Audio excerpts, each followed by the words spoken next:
Shalom, selamat pagi saudara-saudara yang dikasihi dan diberkati oleh Tuhan. Berjumpa lagi dalam kasih dan anugerah Tuhan. Kita akan dengar firman Tuhan sama-sama pagi hari ini dengan tema menghadapi pencobaan. Saudara-saudara, berbicara tentang pencobaan, maka pencobaan ini merupakan sebuah proses, sebuah ujian terhadap kehidupan setiap manusia yang hidup di tengah-tengah dunia ini. Dan karena itu kita akan membaca firman Tuhan bersama-sama di dalam Matius pasal yang ke-6 ayat yang ke-13. Matius 6 ayat 13. Matius 6 ayat yang ke-13 di sana dikatakan begini. 2, 3. Dan janganlah membawa kami ke dalam pencobaan, tetapi lepaskanlah kami daripada yang jahat.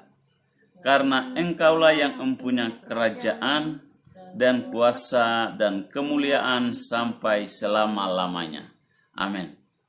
Nah, itu dalam Matius 6 ayat 13 dan kemudian di dalam Yakobus pasal 1 ayat 13 sampai dengan ayat 15. Yakobus pasal 1 ayat 13 sampai dengan ayat 15 di sana dikatakan,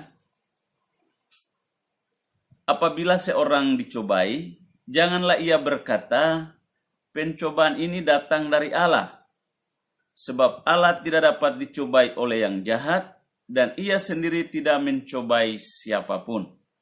Tiap-tiap orang dicobai oleh keinginannya sendiri, karena ia diseret dan dipikat olehnya. Dan apabila keinginan itu telah dibuahi, ia melahirkan dosa, dan apabila dosa itu sudah matang, ia melahirkan maut. Nah, saudara-saudara yang dikasihi oleh Tuhan, di sini ada dua sosok yang menjadi sorotan, yaitu di mana Allah yang bisa membawa seseorang ke dalam pencobaan dengan tujuan untuk memproses kehidupan kita, iman percaya kita, kualitas rohani kita, supaya semakin hari semakin berkualitas. Itu tujuan Tuhan membawa kita ke dalam pencobaan. Karena di dalam ayat Matius 6 ayat 13 tadi di situ dikatakan bahwa dan janganlah membawa kami ke dalam pencobaan, tetapi lepaskanlah kami daripada yang jahat. Nah, saudara-saudara, Tuhan bisa membawa kita ke dalam pencobaan dengan suatu tujuan untuk memproses kehidupan kerohanian kita agar semakin sempurna, agar semakin berkualitas, agar semakin kehidupan kita berkenan kepada Tuhan. Dan ini yang Tuhan mau apabila Dia membawa kita ke dalam pencobaan. Namun di dalam Yakobus pasal 1 ayat yang ke-13 tadi di sana sampai ayat 15, di sana dikatakan bahwa iblis sebagai penyebab pencobaan. Di situ dikatakan, dan apabila seseorang dicobai, janganlah ia berkata, pencobaan ini datang dari Allah. Sebab Allah tidak dapat dicobai oleh yang jahat, dan ia sendiri tidak mencobai siapapun. Jadi ada dua hal yang harus kita bedakan.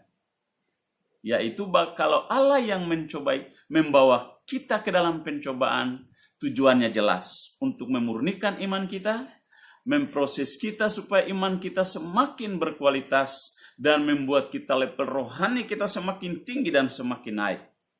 Tetapi yang kedua adalah bagaimana caranya iblis mencobai kita melalui keinginan daging kita dengan tujuan untuk menjatuhkan kita. Bedanya di situ. Iblis mencobai kita dengan tujuan untuk membawa kita jatuh di dalam pencobaan itu. Membuat kita tidak berdaya, membuat kita tidak punya kekuatan, membuat kita lemah, membuat kita menurut sama iblis, membuat kita tidak bisa menjalankan kehidupan rohani dari hari ke hari dengan semakin berkualitas, tetapi akan menghancurkan kehidupan rohani kita supaya hidup kita jangan berkenan kepada Tuhan. Melalui keinginan daging kita, iblis selalu mencobai dan terus mencobai dengan tujuan menjatuhkan kita. Nah, karena itu saudara-saudara, pada pagi hari ini ada 3 hal yang perlu kita belajar di dalam menyikapi bagaimana caranya menghadapi pencobaan. Hal yang pertama yang perlu kita lihat, sikap yang perlu kita miliki dalam menghadapi pencobaan. Yang pertama adalah menganggap pencobaan itu sebagai suatu kebahagiaan. Kita lihat di dalam Yakobus pasal 1 ayat yang kedua. Yakobus pasal 1 ayat yang kedua sampai dengan ayat yang keempat. Yakobus pasal 1 ayat yang kedua sampai dengan ayat yang keempat. Di sana dikatakan, saudara-saudaraku, anggaplah sebagai suatu kebahagiaan apabila kamu jatuh ke dalam berbagai-bagai pencobaan.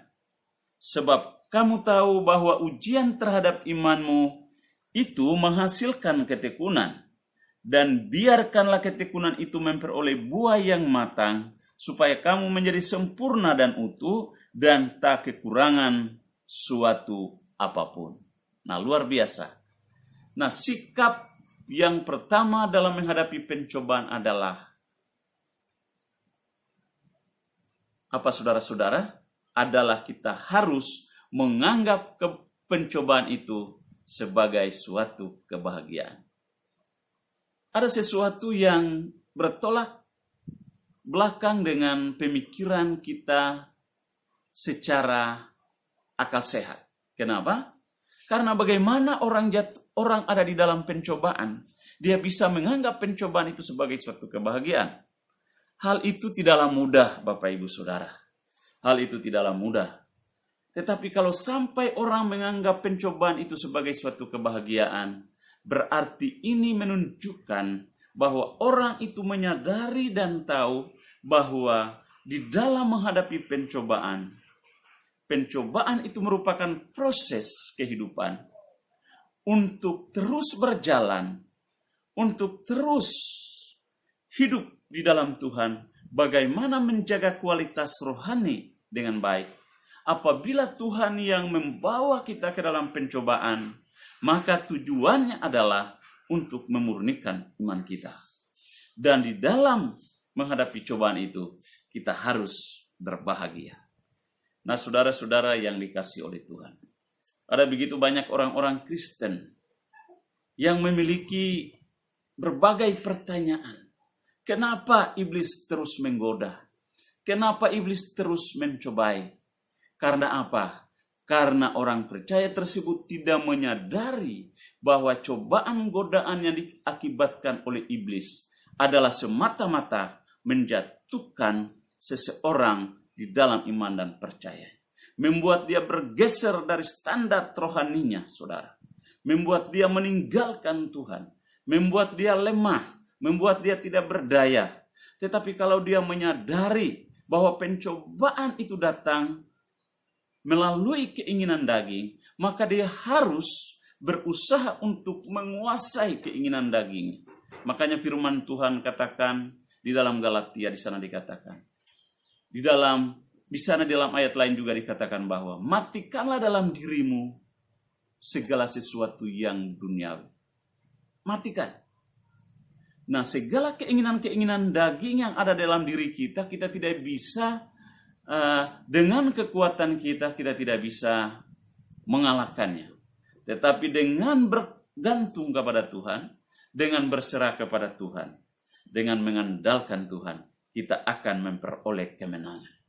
Nah, karena itu saudara-saudara yang dikasihi oleh Tuhan Yesus Kristus, pada kesempatan yang berbahagia ini. Pencobaan itu datang dari si iblis. Dan dia punya tujuan untuk menghancurkan kehidupan rohani kita. Dan bukan hanya itu saja, ingin membuat hubungan kita dengan Tuhan terputus. Bahkan iblis berusaha untuk membuat kita bisa menyangkal Tuhan. Iblis berusaha untuk membuat kita murtad. Itu adalah tujuan iblis. Awalnya adalah membuat kita bergeser dari kebenaran yang selama ini kita yakin. Dan kemudian iblis berusaha pelan-pelan untuk mulai membawa kita masuk ke dalam zonanya iblis lebih dalam lagi. Untuk kita melakukan dan menuruti semua keinginan dan kemauannya. Untuk melakukan segala perkara-perkara yang bersifat duniawi. Dan karena itu Bapak Ibu Saudara-saudara yang diberkati oleh Tuhan.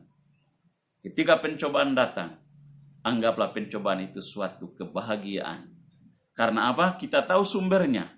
Kalau Tuhan yang membawa kita ke dalam pencobaan, maka percayalah, Tuhan sementara memproses kita, supaya rohani kita semakin dewasa, rohani kita semakin berkualitas, rohani kita semakin matang, kita semakin menjadi orang-orang Kristen yang dewasa di dalam Tuhan. Tetapi kalau iblis yang mencobai kita, melalui keinginan daging kita, melalui berbagai cara iblis mencobai kita, maka tujuan iblis adalah satu, yaitu dia ingin menjatuhkan kita, supaya kita tidak bisa bangun lagi, sehingga kita bisa meninggalkan Tuhan, sehingga kita bergeser dari kerohanian kita, sehingga kita bisa tidak lagi fokus kepada Tuhan. Iblis bisa menggeser fokus kita. Tadinya begitu setia membaca firman Tuhan, tapi kita bisa saja tidak membaca firman Tuhan. Tadinya kita setia beribadah, tapi bisa saja kita mulai malas beribadah. Karena apa? Karena kita mengikuti takluk kepada pencobaan yang dari iblis. Itulah sebabnya saudara-saudaraku yang dikasihi oleh Tuhan. Melalui sikap yang pertama ini, mari berjaga-jagalah dan berdoa. Karena iblis setiap saat selalu meneror, selalu mengintimidasi ke setiap kita. Kapan saja, di mana saja, dalam situasi dan keadaan apapun, iblis terus dan selalu meneror dan mengintimidasi. Karena itu mari Bapak Ibu Saudara-saudara, mari kita sama-sama terus menyerahkan hidup kita ini kepada Tuhan, terus bergantung kepada Tuhan, untuk selalu ada di dalam rel kebenaran firman Tuhan.